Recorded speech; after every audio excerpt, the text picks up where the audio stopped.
It's very lucky that we had get a jolt or the effect of the COVID-19 since 2020 latter part. So we are experienced in that sense. Now what we are preparing from all the sides and all the areas in the health sector, that we are very much conscious about the precautionary measures, that just like using masks, keeping distance, and hand washing and avoiding crowding, which we are still following. This is a boon. There is a very good thing that we had got. And about the laboratory test, our institute per se or the microbiology department is enough and equipped to detect it whenever it comes, and we are planning to have a thorough checkup and a survey as per the guidelines of the ICMR. தமிழ்நாட்டை பொறுத்தவரை சேலத்தில் ஒன்றும் சென்னையில் ஒன்றுமாக இருவருக்கு இந்த virus பாதிப்புகள் கண்டறியப்பட்டிருக்கிறது. இந்த இருவருமே அந்த சேலத்தை பொறுத்தவரை அவருக்கு ஏற்கனவே புற்றுநோய் பாதிப்புகள் மற்றும் உயர் இரத்த அழுத்த நோய், டயபெட்டிக் நீரிழிவு நோய் போன்ற பல்வேறு நோய் பாதிப்புகள் உள்ளடக்கிய ஒரு 69 வயதானவர். சென்னையை பொறுத்தவரை ஒரு 45 வயது மதிக்கத்தக்க ஒருவருக்கு வந்திருக்கிறது. இருவருமே நலமுடன் இருக்கிறார்கள்.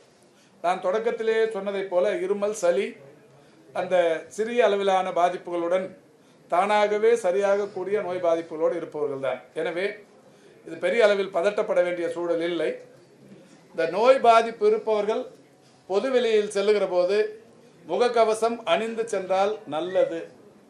அதேபோல் இந்த நோய் பாதிப்பு இருப்பவர்கள் அடிக்கடி கைகளை சோப்பு போட்டு கழுவிக்கொள்வது, சானிடைஸ் செய்வது, தனிமனித இடைவெளியை கடைபிடிப்பது, அதிக அளவிலான காய்ச்சல், சளி, இருமல் இந்த மாதிரியான பாதிப்புகள் சளி தும்மும் போதோ இருமும் போதோ அதனுடைய நீர் திவலைகள் மற்றவர்கள் மேல் படும்.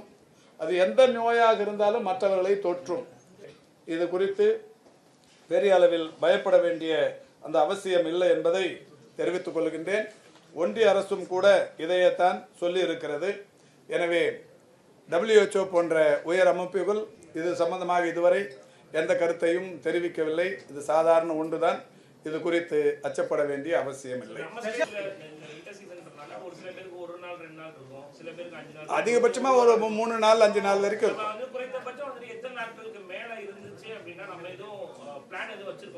இல்ல, அதாவது இது ஒரு 5-6 நாளுக்கு மேல போச்சுன்னா அவங்களுக்கே தெரியும். இந்த நுரையீரல் பாதிப்பு வந்ததுன்னா அவங்க கண்டிப்பா மருத்துவமனைக்கு வந்து ஆய்வு பண்ணிக்கணும்.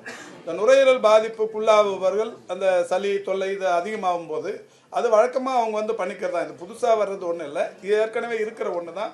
அந்த ப்ரொசீஜர் அவங்க ஃபாலோ பண்ணால் പോതും. ന്യൂമോ വൈറസ് അഥവാ HMPV സംബന്ധിച്ച് പ്രചരിക്കുന്ന വാർത്തകളിൽ ഭൂരിപക്ഷ വാർത്തകളും തെറ്റാണ് എന്നുള്ളതാണ് ആദ്യമേ പറയാനുള്ളത്. പ്രത്യേകിച്ച് ഇന്നലെ ചില മാധ്യമങ്ങളിൽ ഇത് ആദ്യമായിട്ട് ഇന്ത്യയിൽ റിപ്പോർട്ട് ചെയ്തു, കണ്ടെത്തിയിരിക്കുന്നു എന്നൊക്കെ മട്ടിലുള്ള വാർത്തകൾ വന്നു. അത് തെറ്റാണ്. ഞാൻ കഴിഞ്ഞ ദിവസം തന്നെ പറഞ്ഞിരുന്നു. അതായത് കേരളത്തിൽ ഉൾപ്പെടെ ഇന്ത്യയിലെ എല്ലാ സംസ്ഥാനങ്ങളിലും ഈ വൈറസ് നേരത്തെ തന്നെ ഡിറ്റക്ട് ചെയ്തിട്ടുണ്ട്. 2001 ലോകത്ത് ആദ്യമായിട്ട് ഇത് കണ്ടുപിടിക്കുന്നത്. പക്ഷെ അതിന് 50 വർഷം മുൻപ് തന്നെ ലോകത്ത് ഇതുണ്ട് എന്നല്ലെങ്കിൽ ഈ വൈറസ് മൂലമുള്ള ജലദോഷവും പനിയൊക്കെ ഉണ്ട് എന്നുള്ളതാണ് ശാസ്ത്രലോകം പറയുന്നത്. ഇപ്പോൾ കേരളത്തിന്റെ സ്ഥിതി പരിശോധിച്ചാൽ എല്ലാ സംസ്ഥാനങ്ങളിലും ഉണ്ട്. ഇപ്പോൾ കേരളത്തിന്റെ സ്ഥിതി പരിശോധിച്ചാൽ നമുക്ക് പരിശോധനാ സംവിധാനങ്ങളുണ്ട്. അതുകൊണ്ട് IAV institute of advance virology 2023-24 വർഷം, കാരണം ഈ IAV പ്രവർത്തനം ആരംഭിച്ചതിന് ശേഷം നമ്മൾ സാമ്പിൾസ് അയക്കുമല്ലോ, ആ സാമ്പിൾസ് അയക്കുമ്പോൾ പരിശോധിച്ചതിൽ 11 കേസസ്, അത് സാമ്പിൾ സൈസ് വളരെ കുറവാണെന്നുള്ളത് കാണും. അപ്പോൾ 11 കേസ് കണ്ടെത്തിയിട്ടുണ്ട്. അപ്പം സ്റ്റേറ്റ് പബ്ലിക് ഹെൽത്ത് ലാബ് ഇത് റെസ്പിറേറ്ററി പാനൽ നമ്മൾ പരിശോധിക്കുമ്പോൾ റെസ്പിറേറ്ററി പാനലിന്റെ പരിശോധനയിൽ ഇത് നമ്മൾ പരിശോധിക്കാറുണ്ട്. അപ്പോൾ പല തവണ നമുക്ക് നേരത്തെ തന്നെ ഇത് കണ്ടെത്തിയിട്ടുള്ളൊരു വൈറസാണ്. അപ്പോൾ ഒരു തരത്തിലും ആശങ്കപ്പെടേണ്ടതില്ല എന്നുള്ളതാണ് ഒരിക്കൽ കൂടി വ്യക്തമായി പറയാനുള്ളത്. അത് ICMR Indian council of medical research ഇത് ഇന്നലെ അവരുടെ കുറിപ്പിലൂടെ വ്യക്തമാക്കിയിട്ടുണ്ട്. ഇത് പുതിയ വൈറസ് അല്ല, ആദ്യമായിട്ടല്ല കണ്ടുപിടിക്കുന്നത്, ഇന്ത്യയിൽ നേരത്തെ തന്നെ ഉള്ള വൈറസാണ്. അതോടൊപ്പം തന്നെ ഇപ്പോൾ നിലവിൽ HMPV-യുമായി ബന്ധപ്പെട്ട് ജലദോഷം അങ്ങനെയുള്ള കാര്യങ്ങളാണ്. ഇതിന് ഒരു വാക്സിൻ അങ്ങനെയല്ല, അതിന് സപ്പോർട്ടീവ് ട്രീറ്റ്മെന്റ് ആണ് ഉള്ളത്. അതോടൊപ്പം എന്താണ് ചെയ്യേണ്ടത്? അപ്പോൾ ചില രാജ്യങ്ങളിൽ നല്ല രീതിയിൽ റൈസ് ഉണ്ട് എന്ന് പറയുന്നുണ്ട്. അപ്പോൾ ഇതിനെ പ്രതിരോധിക്കാൻ നമ്മൾ യാത്ര ചെയ്യുന്നവരാണല്ലോ, കേരളീയർ നല്ല രീതിയിൽ ആഭ്യന്തരമായിട്ട് അല്ലെങ്കിൽ കേരളത്തിന് പുറത്ത് യാത്ര ചെയ്യുന്നവരാണ്.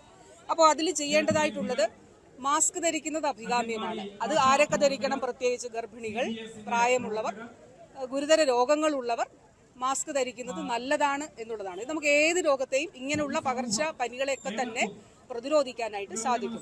അപ്പോൾ കേരളം എന്ത് മുൻകരുതൽ എന്ന് ചോദിക്കുമ്പോൾ നമുക്കിത് പ്രത്യേകമായിട്ടുള്ളൊരു പുതിയ സാഹചര്യം ഇവിടെ ഇല്ല. പക്ഷേ കേരളം ഇത് നിരീക്ഷിക്കുന്നുണ്ട്. ലോകാരോഗ്യ സംഘടന ഇത് സംബന്ധിച്ചൊരു ഇതിൽ ജനിതക മാറ്റങ്ങൾ ഉണ്ട് എന്ന് പറഞ്ഞിട്ടില്ല.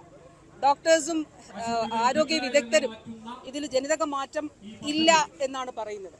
ഇതിന്റെ ഒരു സിവിയറിറ്റി സംബന്ധിച്ച് ഒരു ഔദ്യോഗിക സ്ഥിരീകരണങ്ങളും ഇല്ല.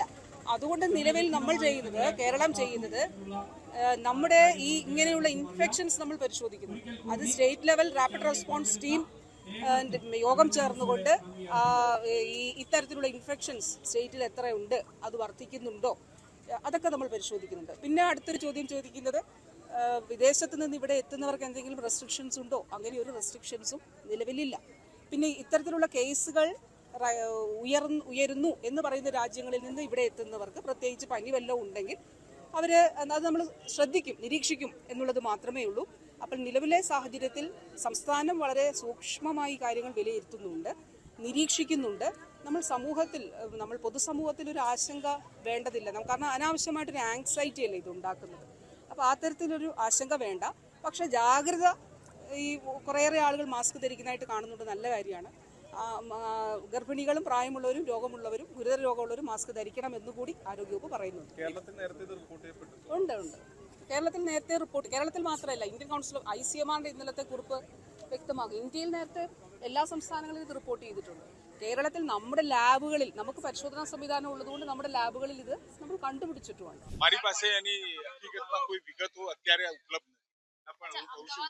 તમે કહો છો પણ મારી પાસે ઓફિશિયલ વિગતો આવે એટલે એ બાબતે હું કહીશ.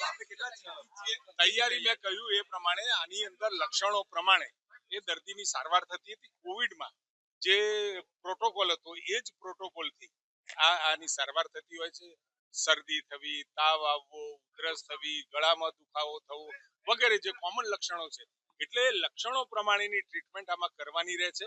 આમાં જે ટેસ્ટ કરવાનો છે, ટેસ્ટ માટેની કીટો પણ આપણે હવે વ્યવસ્થા કરવા તરફ છીએ અને લગભગ 2-3 દિવસમાં દરેક હોસ્પિટલમાં આ કીટો ટેસ્ટિંગ જેમથી કોવિડ આપણે જોઈ ચૂક્યા અને હું તો એવું માનું છું કે અત્યારે આપના દ્વારા આ સમાચાર સરકાર બિલકુલ જાગૃત છે, કેન્દ્ર સરકાર પણ જાગૃત છે. આદરણીય નડ્ડાજીએ પણ આના ઉપર વ્યક્તિગત રીતે ધ્યાન આપી રહ્યા છે, ડિપાર્ટમેન્ટ પણ આપી રહ્યું છે અને આપણી જે ભારતની સંસ્થાઓ છે એ પણ આના ઉપર બહુ વિશેષ ફોકસ કરી રહ્યું છે. એટલે લોકોમાં પેનિક ના થાય એ પણ જરૂરી છે, કારણ કે આ ન્યૂઝ વારંવાર ચાલે તો પેનિક ઊભું થતું હોય. મારી આપ સૌને વિનંતી છે કે જેવી કંઈક ગંભીર પરિસ્થિતિ લાગશે તો તરત જ ગુજરાતની પ્રજાને જાણ કરી ડુ એન્ડ ડોન્ટ્સ કદાચ અમે આજે જાહેર કરી દઈશું શું કરવું જોઈએ. શરદી થઈ હોય, ઉધરસ હોય તો જાહેરમાં એ છીંક નહીં, કોઈને હાથ ધોવા વગેરે વગેરે જે પહેલા ના હતા એ જ ડૂઝ એન્ડ ડોન્ટ્સ છે. Health experts have clarified that HMPV virus is not a new virus. It was first identified in 2001 and it has been circulating in the entire world since many years. HMPV spreads through the air by way of respiration. This can affect persons of all age groups. The virus spreads more during the winter and the early spring months. On recent reports, the cases of HMPV in China, the Health Ministry, the Indian Council for Medical Research, and the National Center for Disease Control are keeping a close watch on the situation in China as well as in the neighboring countries. WHO has taken cognizance of the situation and will share their report shortly with us. The country data for respiratory viruses available with Indian Council for Medical Research, ICMR, and the Integrated Disease Surveillance Program has also been reviewed and no surge in any of the common respiratory viral pathogens is observed in India. Joint Monitoring Group meeting was held under the chairmanship of Director General for Health Services on 4th of January 2025 to review the situation. The health systems and surveillance networks of the country remain vigilant, ensuring the country is ready to respond promptly to any emerging health challenges.